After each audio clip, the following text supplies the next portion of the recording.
Old man.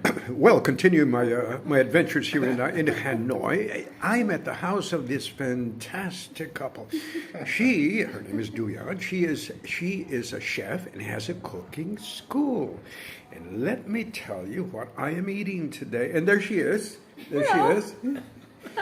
And today, she has given me this, which is almost all gone, but it was a kind of a thing with puncha, barbecue pork. Barbecue and the famous dish on Hanoi here.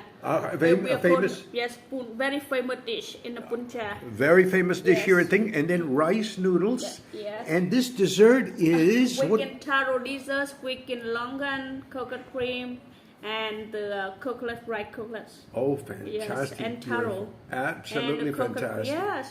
Oh, and it is absolutely delectable. By the way, these herbs there are four kinds of herbs that one puts into the dish. It is delectable.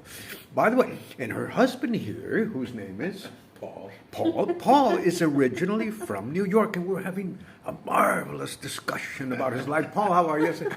Hello. Nice to see you. Oh my God, what an experience. Oscar Wright in Hanoi. Talk to you later.